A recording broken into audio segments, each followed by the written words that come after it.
Halo semuanya, Assalamualaikum warahmatullahi wabarakatuh. Sebelum mulai, kita awali semua dengan bismillah ya. Bismillahirrahmanirrahim. Perkenalkan, namaku Rania Soka. Aku dari kelas 11 IPA 1, nomor absen 28. Nah, gimana kabarnya semua? Setelah sekian lama kita belajar di rumah. Semoga kita semua terbebas dari pandemi virus corona. Nah, kali ini aku mau bahas gimana sih perkembangan Islam pada masa modern. Yuk, langsung aja ke videonya.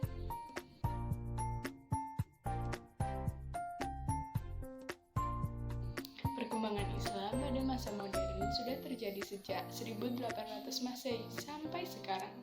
Perkembangan tersebut sudah berjalan selama 214 tahun.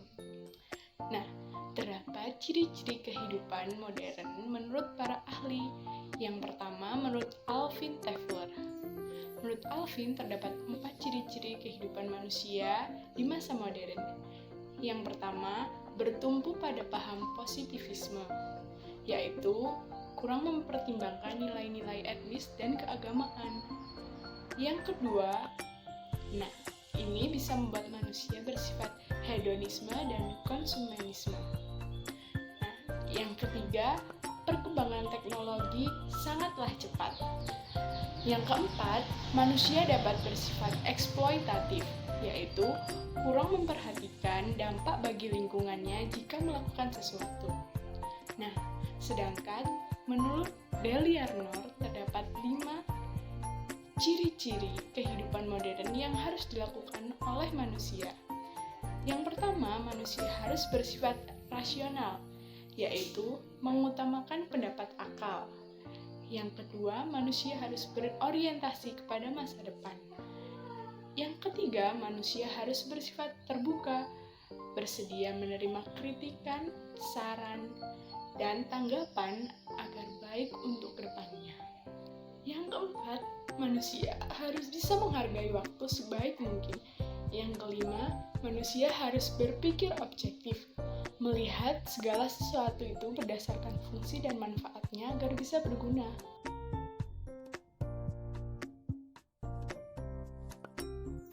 Terdapat berbagai faktor yang mengaruhi perkembangan Islam pada saat itu. Yang pertama, adanya kesenjangan antara dunia Islam dengan dunia Eropa.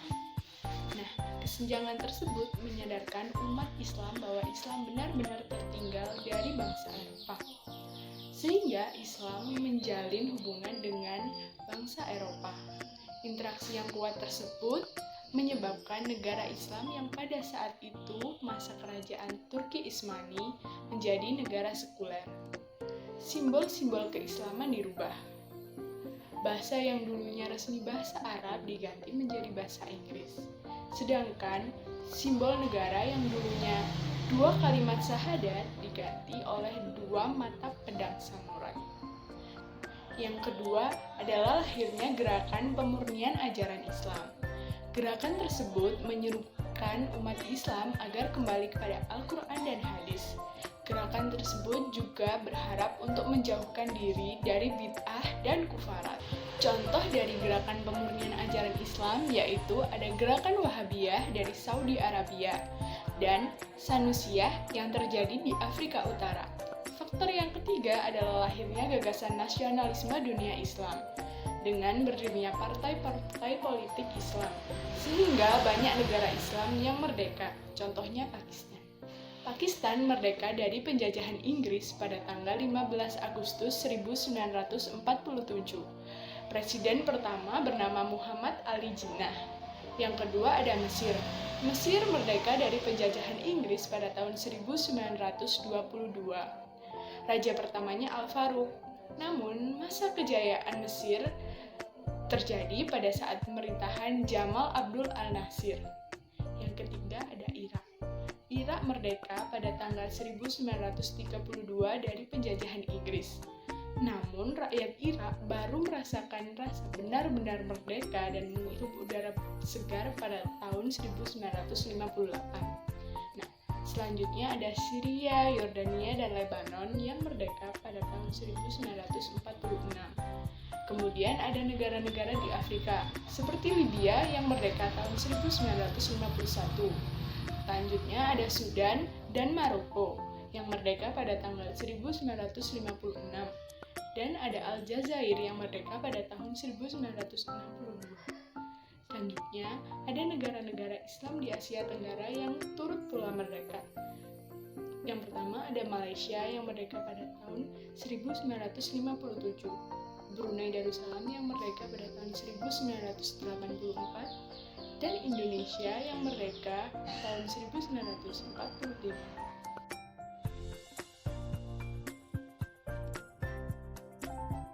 Waktu itu terdapat pusat peradaban Islam pada masa modern. Yang pertama ada Kerajaan Mughal di India. Kerajaan tersebut berdiri sejak tahun 1526 Masehi sampai 1857 Masehi. Pendiri kerajaan tersebut adalah Zahiruddin Muhammad yang mendapat julukan sebagai Babur, yaitu singa. Masa kejayaan kerajaan Mughal terjadi pada saat dipimpin oleh Aurangzeb. Aurangzeb wafat pada tahun 1707.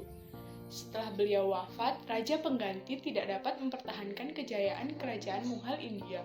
Akibatnya, kerajaan Mughal terus menurun. Kecenderungan dunia politik menyebabkan wujud yang konkret pada masa kepemimpinan Junaid pada abad 1447 Masehi sampai 1460 Masehi, sehingga berdirilah kerajaan Safawi di Persia.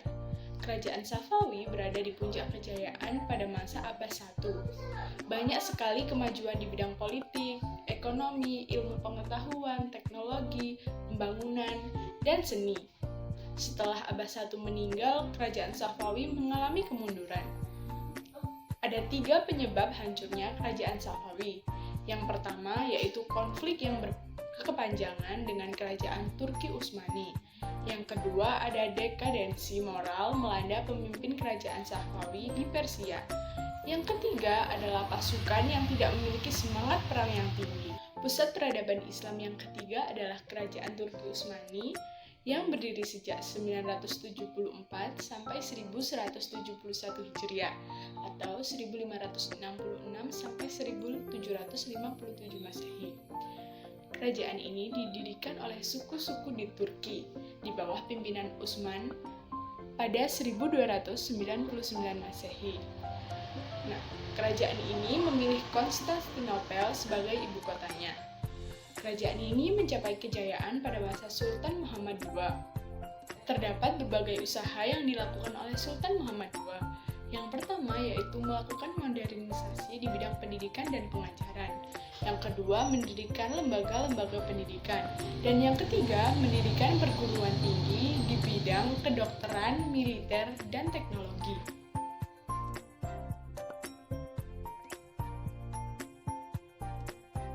Pada masa modern, terdapat tokoh-tokoh pemikir Islam.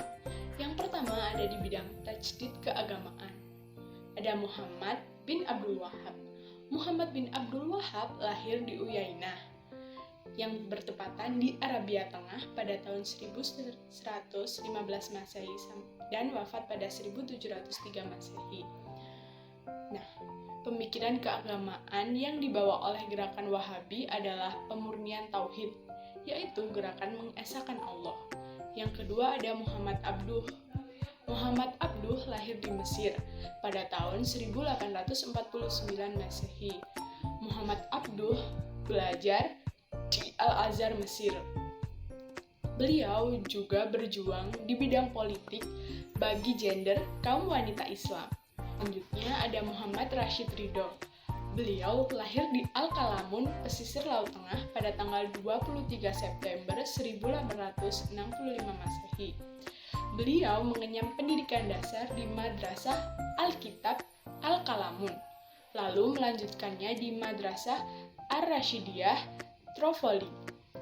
Nah, selanjutnya beliau melanjutkan pendidikan perguruan tingginya di Al-Azhar pada tahun 1898 Masehi. Yang pertama, ada Jamaluddin Al-Afghani. Beliau lahir di Afghanistan pada tahun 1839 Masehi dan meninggal di Istanbul pada tahun 1897 Masehi. Pada saat umurnya 25 tahun, beliau menjadi pembantu Pangeran Dost Muhammad Khan di Afghanistan. Pada tahun 1864, beliau menjadi penasehat Sir Ali Khan. Nah, beliau juga pernah menjadi Perdana Menteri oleh Muhammad Al-Azhar Khan. Yang kedua ada Muhammad Ali Pasha.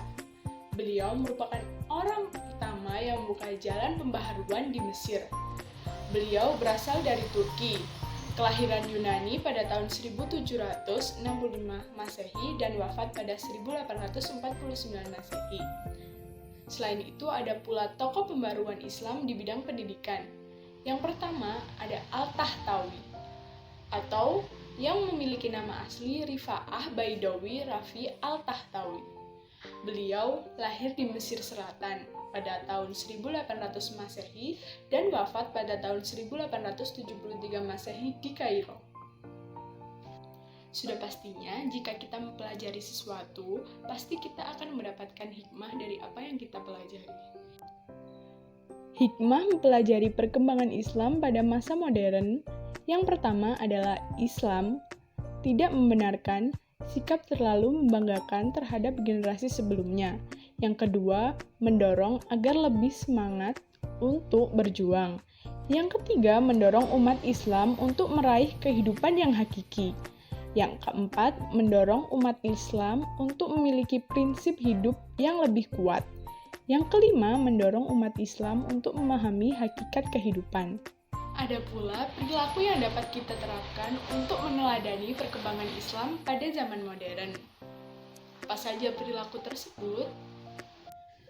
Perilaku meneladani perkembangan Islam pada masa modern yang pertama adalah membiasakan diri untuk melakukan evaluasi diri. Apakah kita sudah berguna bagi orang-orang di sekitar kita ataukah kita malah menjadi beban bagi orang-orang di sekitar kita? Yang kedua adalah selalu bersikap optimis menata masa depan. Yang ketiga, bekerja keras secara profesional. Yang keempat, menerapkan ilmu yang sempurna untuk meraih kesuksesan. Itu tadi merupakan penjelasan bagaimana proses perkembangan Islam pada masa modern. Sekian dari saya. Mohon maaf apabila ada kesalahan kata ataupun kekurangan.